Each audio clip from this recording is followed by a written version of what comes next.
मुहर रात एक लड़की अकेले ट्यूशन से घर लौटती थी।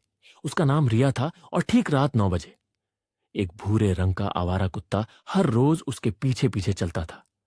ना भौंकता, ना कुछ कहता, बस चुपचाप उसके पीछे चलता। उसे महसूस होता था, लेकिन वो कभी कुछ बोलती नहीं थी। एक रात उसने पलट कर देखा। वो कुत्ता थोड़ी दूरी पर खड़ा था, शांत आंखें, जैसे कुछ कहना चाहता हो। उसे अजीब लगा, लेकिन डर नहीं लगा, जैसे कोई उसका अपना उसकी रक्षा कर रहा हो।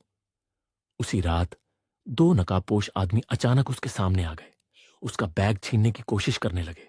वो डर गई, चीखने लगी। तभी वो कुत्ता उसके सामने कूद पड़ा और दहाड़ने लगा। कुत्ते ने एक लुटेरे पर हमला कर दिया। एक लुटेरा गिर पड़ा, दूसरा भाग गया। लड़की सहमी हुई थी, लेकिन सुरक्षित थी। वो कुत्ता घायल हो गया था, उसके पैर से खून बह रहा था। लड़की दौड़कर उसके पास आई, उसे गोद में उठाया, रोने लगी। उसने धीरे से कहा, तुमने मेरी जान बचाई, लेकिन क्यों? तुम तो बस एक आवारा कुत्ते हो। फिर उसके हाथ उस कुत्ते की गर्दन के पास गए। कुछ महसूस हुआ। उसके बालों के नीचे एक पुराना सा कॉलियर पट्टा था। उसने धीरे से उसे देखा और जो पढ़ा वो देखकर उसकी सांसें थम गईं। उस पर लिखा था, मेरी बेटी के लिए, पापा की ओर से। वादा किया था उसे हमेशा सुरक्षित रखूंगा, चाहे जैसे भी लौटना पड़े। उसकी आंखों से आंसू बहने लगे।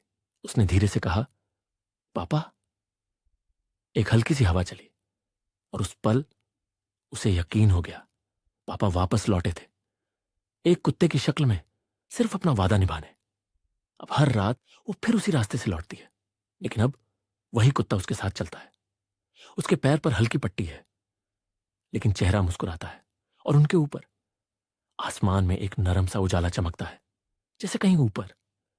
पापा अब भी मुस्कुरा रहे हो। सीख, मॉरल, आपके बड़े कभी नहीं जाते, वो बस किसी और रूप में लौट आते हैं।